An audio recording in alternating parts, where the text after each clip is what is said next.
Sean ustedes bienvenidos y bienvenidas a este curso desarrollado por After Esterilización y OTEC Interactiva. Veremos a continuación la primera unidad, Microbiología Básica. Les habla la licenciada en Enfermería, Gerty Ríos Seco.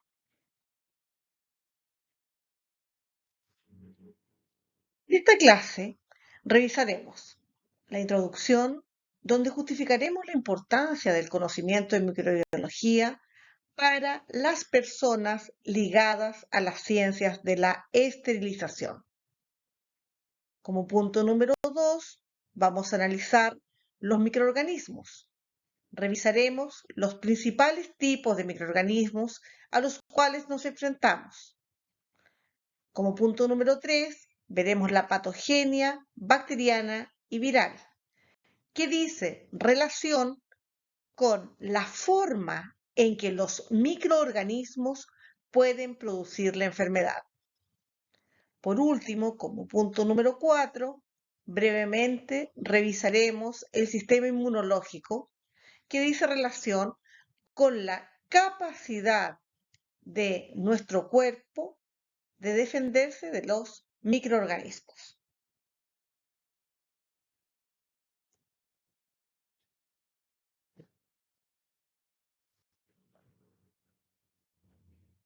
Conocer de microbiología básica es importante para las personas que trabajan en centrales de esterilización por dos aspectos fundamentalmente.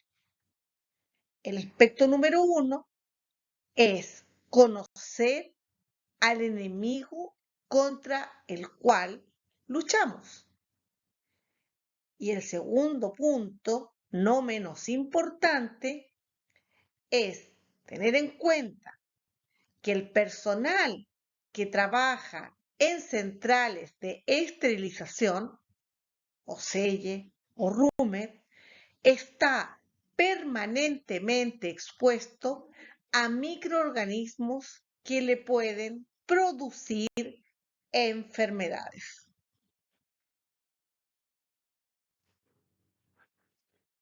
Recordemos que los microorganismos están presentes en nuestra vida diaria en los diferentes objetos con los que nos relacionamos. Además, están permanentemente conviviendo con el ser humano al ser parte de algunos de sus sistemas, como es el digestivo, y de algunos órganos, como es la piel. Cuando lo pensamos, es fácil entender que la mayoría de los microorganismos no producen daño al ser humano.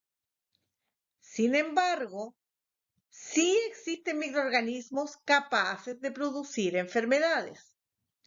A estos les llamaremos patógenos y su mecanismo de acción puede ser a través de la propia acción o de la generación de toxinas que actúen a distancia. Los tipos de patógeno que revisaremos son patógenos procariontes, es decir, aquellas células que no tienen un núcleo definido. Patógenos eucariontes, es decir, aquellos microorganismos unicelulares que tienen un núcleo definido. Hablaremos además de los virus y de los priones. Las células procariontes están representadas por las bacterias, que son microorganismos unicelulares capaces de convivir con el ser humano sin producir daño, o ser eubacterias, que son aquellas de importancia médica porque producen daño al ser humano.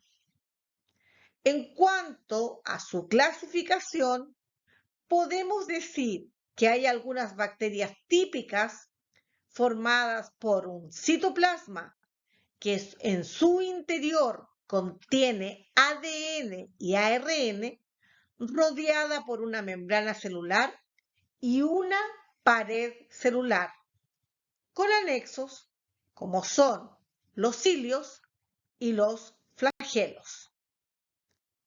Existe otro tipo de bacterias que son las atípicas, que no tienen exactamente esta estructura, lo que les otorga capacidades de resistencia particulares, tanto al tratamiento antibiótico como a la acción de los desinfectantes. Dentro de los microorganismos patógenos eucariotas o eucariontes, tenemos a los hongos. Estos en general son saprófitos, es decir, pueden vivir sin causar enfermedad en el ser humano. Sin embargo, son gérmenes oportunistas que son capaces de localizar lugares que la flora comensal ha abandonado, producto de la acción de antibióticos o desinfectantes. Del mismo modo, algunos de ellos producen micosis profundas cuando el sistema inmunológico de las personas se encuentra deteriorado. La característica general de estos microorganismos es que poseen un núcleo bien definido y en su interior el ADN. Poseen además ARN que se encuentra principalmente presente en el citoplasma. Y si bien presenta membrana celular, no tienen pared celular. Los protozoos, como es el caso de las amebas, son capaces de producir enfermedades al ingerirlas con los alimentos contaminados, o también otro tipo de protozoos puede ingresar al ser humano a través de la picadura de insectos. Los virus, a diferencia de las bacterias, en su interior poseen ADN o ARN, pero nunca ambos ácidos nucleicos. Por esto, necesitan penetrar una célula eucarionte o una célula procarionte para poder reproducirse. Es importante destacar que los virus con envoltura lipídica, como pueden ser los que producen SIDA o COVID, son muy fáciles de eliminar, puesto que una solución detergente elimina la capa lipídica y el virus pierde sus propiedades. Virus pequeños que no tienen envoltura, por el contrario, como es el caso de la hepatitis A, del norovirus, del rotavirus, son más difíciles de eliminar, por lo que además de la limpieza, es necesario realizar una desinfección de las áreas contaminadas con ello con cloro.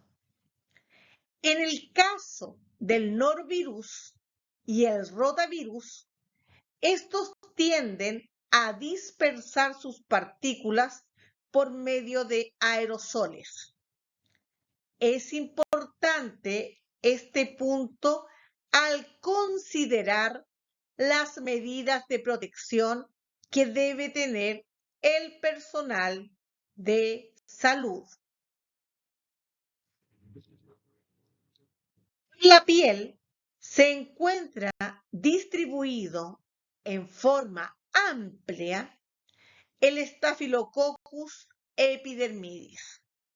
La preparación de la piel antes de la cirugía tiene por objetivo la eliminación de estos microorganismos para evitar que penetren en cavidad estéril. Este tipo de microorganismos se puede encontrar en la fosa nasal de muchas personas y ser resistente a las cefazolinas. Por esta razón, es tan importante el lavado de manos previo a la manipulación de material estéril o material que se ha sometido a desinfección de alto nivel.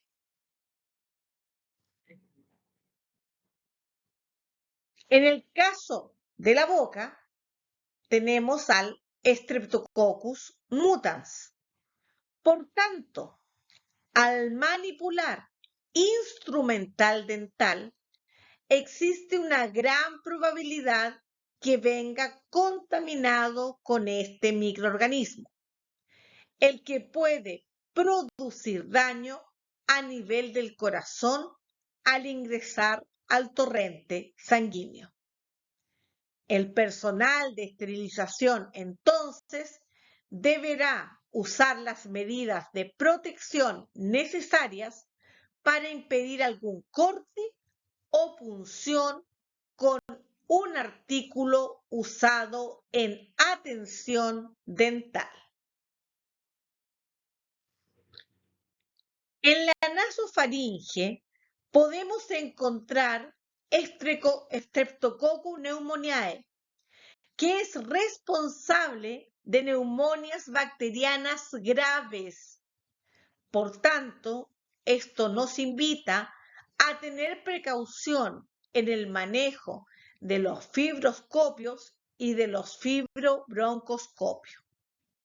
Debemos someterlos a esterilización o a desinfección de alto nivel según sea el nivel de ingreso de este tipo de instrumental. Recientemente ha habido alertas específicamente de la marca Storz en relación a que sus broncoscopios deben ser esterilizados. En el tracto gastrointestinal nos encontramos con Escherichia coli, el cual es un organismo anaerobio facultativo y que constituye menos del 0,1% de la población total de bacterias del tracto intestinal. Sin embargo, es la causa principal de las infecciones del tracto urinario.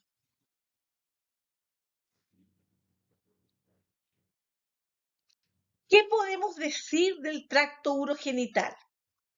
El pH bajo se mantiene gracias a las especies Lactobacillus.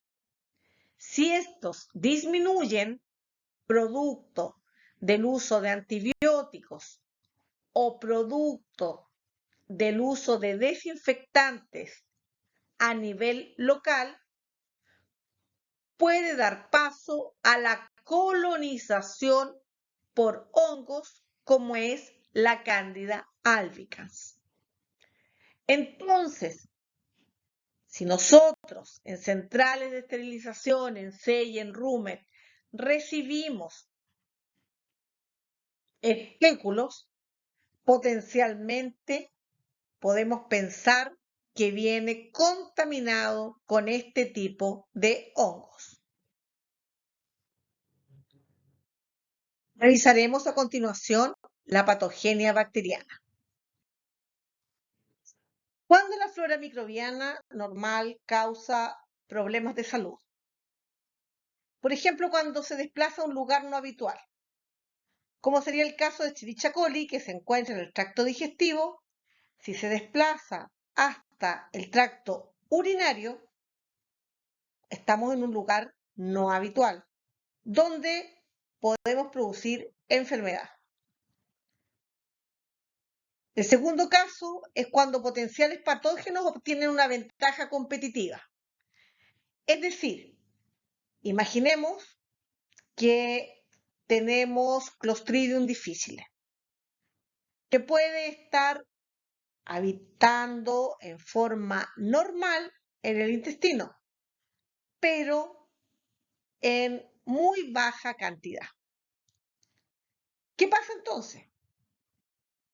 El paciente empieza a recibir antibióticos, mueren las formas más débiles y deja espacio para que el Clostridium difficile se reproduzca. Y ahí se convierte desde un habitante normal dentro de la flora, que podría estar en equilibrio con el sistema inmunológico, se transforma en un patógeno. Cuando tenemos además este tipo de problemas en pacientes inmunodeprimidos, donde se pierde el equilibrio entre la flora eventualmente patógena habitante del organismo con el sistema inmunológico, produciendo también problemas.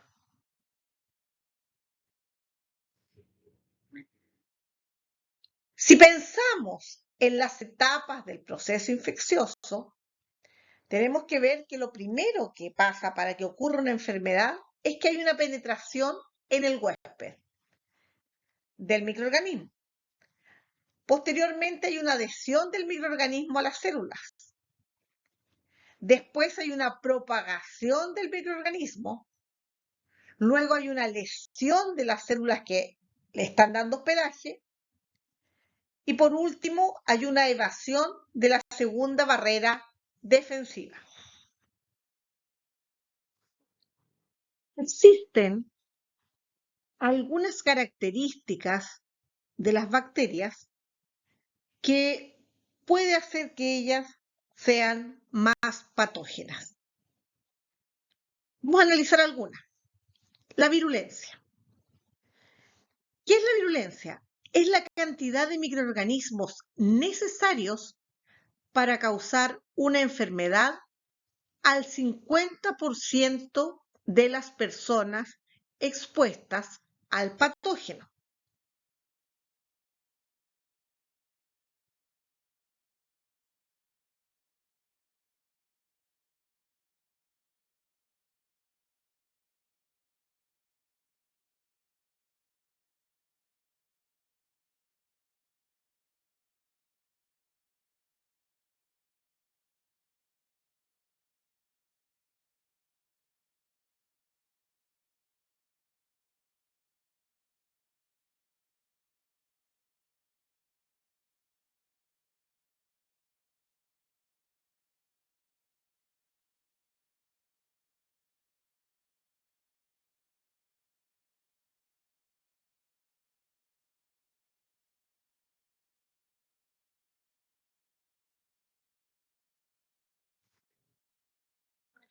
Otro factor de virulencia es la adherencia a las células hospedadoras. El Escherichia coli, por ejemplo, usa el pili para adherirse. Los estreptococos del grupo A se adhieren a través de las fimbrias. Otras bacterias se adhieren a través de moléculas de adhesión. Estas formas de adherencia impiden que actúe el moco o el líquido que pueda circular en forma abundante, como es, por ejemplo, la orina.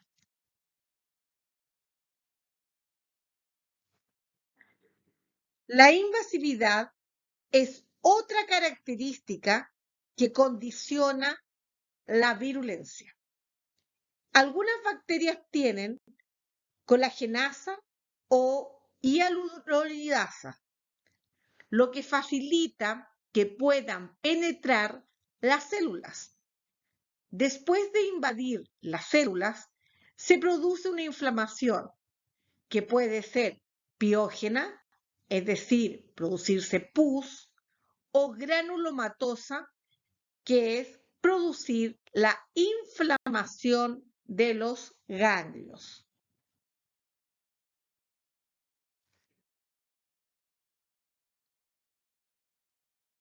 Otra forma en que las bacterias pueden producir enfermedad es a través de las toxinas bacterianas. A estas toxinas las llamaremos exotoxinas, porque la bacteria la produce esta exotoxina y la envía al torrente sanguíneo. Dentro de estas tenemos como ejemplo la toxina del tétano, la toxina de la difteria, que se puede inactivar con una temperatura de 60 grados.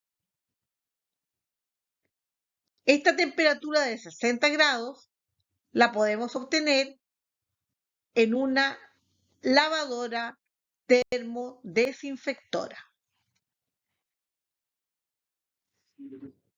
Dentro de las toxinas bacterianas encontramos las endotoxinas.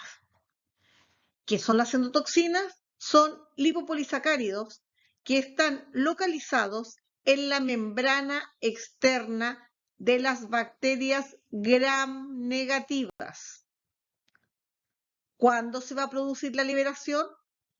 Cuando se destruyan al interior del organismo, por ejemplo, por acción de los macrófagos o por acción de los antibióticos, como también en esterilización por acción de algún método.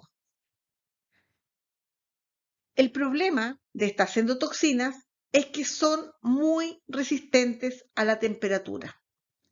Por eso es que es tan importante eliminar la mayor cantidad de bacterias en la etapa de lavado para que sean las menos las que se mueran al interior de los métodos de esterilización, con la potencial realidad de que nos queden estos residuos de lipopolisacáridos que al ingresar al ser humano van a producir taquicardia, hipotensión, fiebre, es decir, un shock séptico.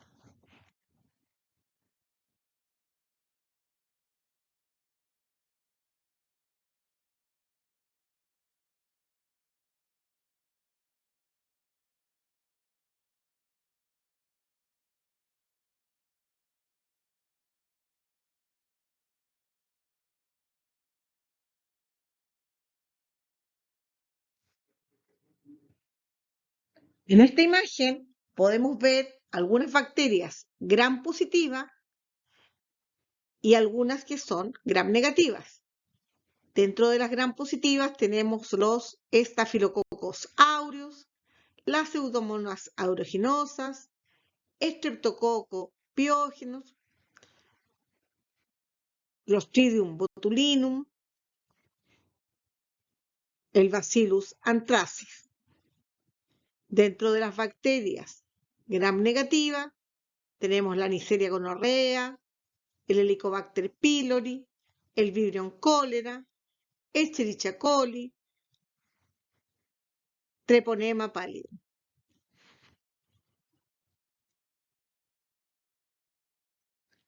Es importante destacar que las bacterias gram positivas rápidamente pueden eliminarse a través de la desecación. ¿A qué me refiero con esto? Dentro de estas bacterias tenemos a las pseudomonas. Las pseudomonas habitan en lugares húmedos. Por tanto, es importante que al interior de las centrales de esterilización nosotros tengamos todas nuestras áreas secas en forma permanente.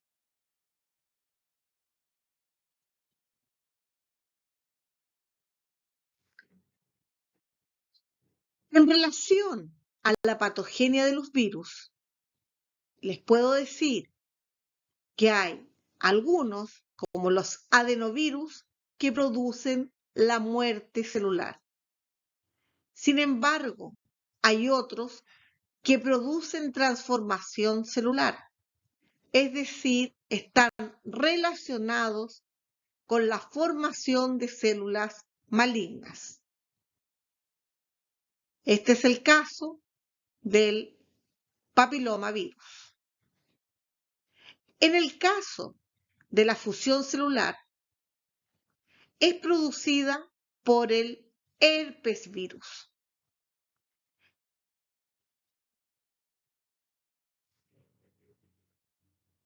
Los virus tienen vías de entrada similares a las bacterias y se pueden quedar localizados o distribuirse en forma sistémica a través del sistema sanguíneo o el linfático. Las infecciones virales pueden infectar al feto, produciendo su muerte o anomalías en el desarrollo. Y los virus presentan afinidad por ciertos sistemas a raíz de que existen receptores especiales para virus determinados en sus células. Es así como los virus de la influenza atacan el sistema respiratorio, virus de la hepatitis, al hígado. Una de las grandes problemáticas que se ocasionó con el coronavirus es el hecho de que podía atacar diferentes sistemas y los síntomas tenían relación con ello. A continuación, hablaremos de la respuesta inmunológica. La respuesta inmunológica está dada principalmente por los leucocitos. Existe un tipo de leucocito llamado monocito que es capaz, al salir del torrente sanguíneo, de transformarse en un macrófago. Este macrófago, en forma inespecífica, ataca a los microorganismos. Cuando este macrófago ataca al microorganismo, conserva en su interior la información genética de él, información que transfiere al linfocito T y al linfocito B. Cuando el linfocito B tiene esta información, se transforma en una célula plasmática, la cual es capaz de producir los anticuerpos, llamados también inmunoglobulinas. Estos anticuerpos atacarán en forma específica al microorganismo identificado por el macrófago. Por otra parte, se da la respuesta celular. Esta respuesta celular es desarrollada por el linfocito T que obtuvo la información del macrófago. transformándose en un linfocito T killer que atacará a aquellas células que se encuentran infectadas. ¿Cuáles son los mecanismos de resistencia de las bacterias? El primer mecanismo de resistencia, y sin duda puede parecer para nosotros el más importante, es el de formar esporas. ¿Qué es la esporulación? Es el empaquetado de una copia del ADN bacteriano con un poco de agua y una actividad metabólica reducida. Es importante entender esto porque las esporas en sí no tienen la capacidad de reproducirse ni tampoco de producir una enfermedad en el personal. Pero si la espora cuenta con las condiciones adecuadas, va a volver a un estado vegetativo.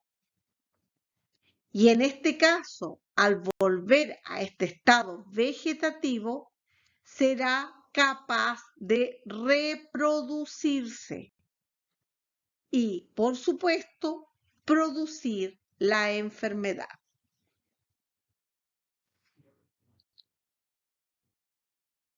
¿Qué esporas nosotros podemos tener en el ambiente hospitalario que tenga una importancia médica?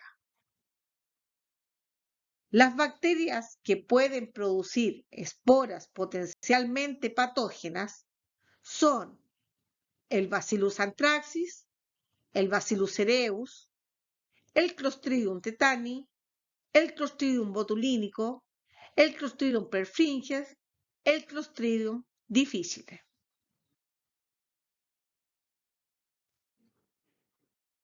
El otro mecanismo que tienen las bacterias de resistencia es la conjugación. A través de ella, una bacteria puede pasar la información a otra a través del pili sexual. ¿Cómo lo hace? Reproduciendo el plásmido, que es donde está el contenido genético que tiene la información para poder defenderse de antibióticos o de desinfectantes.